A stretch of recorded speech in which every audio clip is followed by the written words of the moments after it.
안녕하세요. 이성입니다. 오늘은 제6장 JDBC 프로그래밍의 마지막 시간으로서 JNDI와 데이터 소스에 대해서 알아보도록 하겠습니다. 먼저 JNDI라는 것은 자바에서 name, 즉 이름을 이용을 해서 원하는 정보, 원하는 자원을 찾을 수 있도록 지원하는 서비스로서 자바 네임 디렉토리 인터페이스 약자입니다. 이러한 네임으로서 우리는 어떤 걸 등록시켜 줄 것이냐면요. 데이터베이스를 사용하기 위한 핵심 요소죠. 바로 커넥션이라는 자원을요, 이 JNDI라는 네이밍 서버 안에 등록을 시키고요. 등록되어 있는 네이밍 서버를 이용을 해서 여러분들은 커넥션을 코딩하지 않고 직접 편하게 얻어오는 방법에 대해서 알아볼 겁니다. 이러한 JNDI는요, 자바X 네이밍 패키지에 포함되어 있고요. 여러분들이 JNDI에 관련된 작업을 등록을 시킨다거나 또는 등록되는 정보를 얻어오기 위해서는 Initial Context라는 클래스를 사용하시면 됩니다. JNDI라는 이 구조는요, 해시테이블 구조랑 똑같다고 보시면 되겠는데요. 자, 해시테이블이라는 것은 name과 value를 쌍으로 가지고 있는 디렉토리 구조를 얘기를 하죠. 자, 왼쪽을 name이라 생각하시고요. 오른쪽을 value라 보신다면 원하시는 name, 자, 스트링 값에 해당하는 name으로서 원하시는 객체, 오브젝트들을 저장하실 수 있는 구조를 얘기를 합니다. 중복되는 이름을 허용하지 않고요. 이 value에 바로 여러분이 원하시는 자원을 등록하실 수가 있는데 오늘 시간에는 그 자원 중에 데이터 커넥션이라는 것을 등록을 시켜 놓을 거란 얘기입니다. 자, 이니셜 컨텍스트 클래스에서 bind라든가 rebind라는 메소드를 이용을 해서 원하시는 이름으로서 원하는 객체를 등록하실 수가 있습니다. 다음에 등록되어 있는 데이터는요, lookup이라는 메소드 가지고 여러분들이 데이터를 가져오실 수도 있습니다. 자, 이렇게 JNDI 이용하시게 되면요, 여러분들이 원하는 자원들을 쉽게 등록을 하시고 또 쉽게 얻어오시는 작업 서비스를 하실 수가 있습니다. 자, 두 번째로 또 알아보실 것이요, 우리가 그동안 데이터베이스를 접근하기 위해서 자바의 SQL이라는 패키지를 이용해 왔었습니다. 그런데 자, 자바 SQL 패키지는 기본적인 데이터베이스 연동하는 방법들이 들어가 있었다면요, JDBC 2.0부터 새롭게 지원한 패키지 자바 X, 자, X가 뒤에 붙고요. 자바 X의 SQL 패키지를 이용을 해서 어떤 인터페이스를 사용할 거냐면 데이터 소스라는 인터페이스를 사용할 겁니다. 자, 데이터 소스라는 인터페이스는요, 쉽게 말을 해서 커넥션 풀을 지원해주는 인터페이스를 얘기를 합니다. 자, 커넥션 풀이라는 것은 여러분들이 미리 서비스할 수 있는 커넥션을요, 서버 측에 만들어 놓고요. 만들어져 있는 커넥션을 클라이언트 요청이 들어왔을 때 하나씩 배분을 해줘서 쓰는 시스템을 얘기를 합니다. 미리 만들어 놨기 때문에 속도도 빠를 것이고요. 사용자들한테 또는 어떤 프로그램한테 대여했던 커넥션을 이 데이터 소스가 직접 수거해 가기 때문에 클로즈를 하지 않음으로써 생기는 리소스 낭비도 많이 줄여줄 것입니다. 즉 데이터 소스를 사용함으로써요, 여러분 인터페이스라든가 JDBC 드라이버에 관계없는, 즉 무관한 프로그램을 만드실 수가 있게 되는 겁니다. 자, 그러면 우리는 이전 시간에 했었던 방명록을 읽는 예제가 있었습니다. gread라는 예제가 있었는데요. 이번에 JNDI와 데이터 소스를 사용할 수 있는 gread2.jsp를 이용을 해서 사용해 보도록 하겠습니다.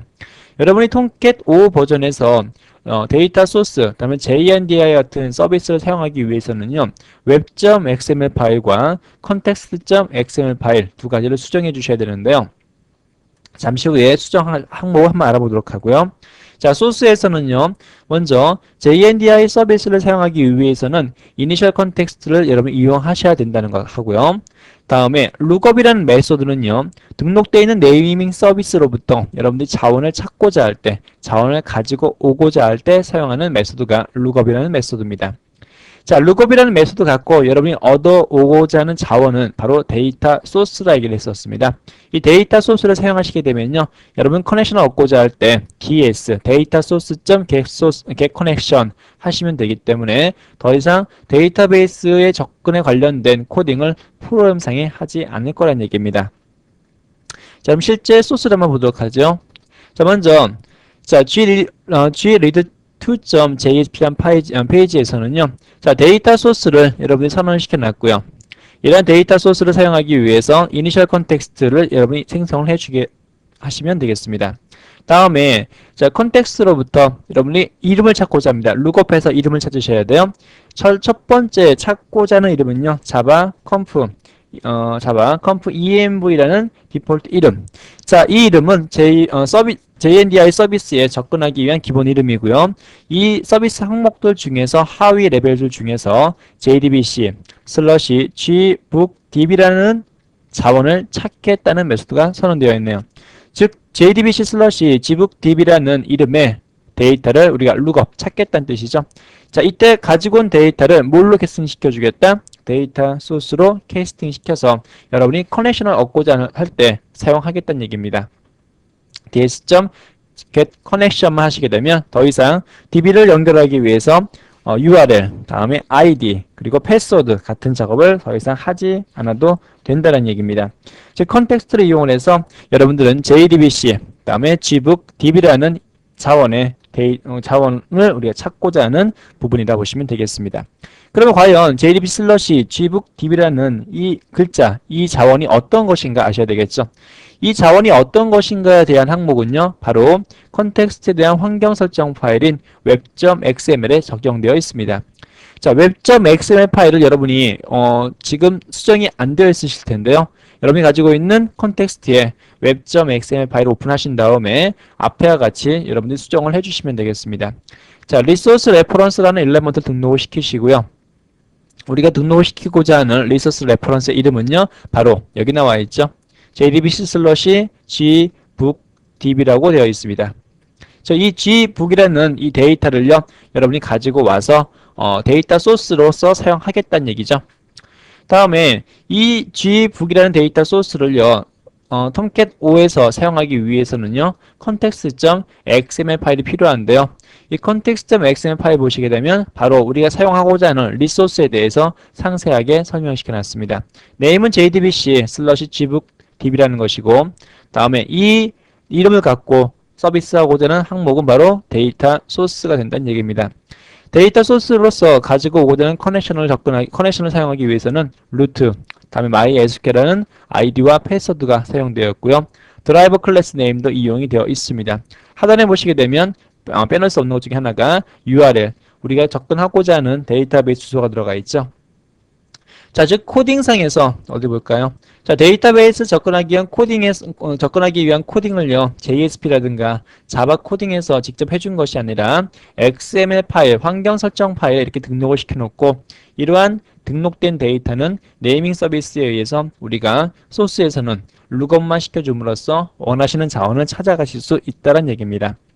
자, 그러면 지금 작성했던 이 gread2.jsp라는 파일을 한번 우리가 읽어가지고요, 정확하게 데이터 갖고 한번 보도록 하겠습니다.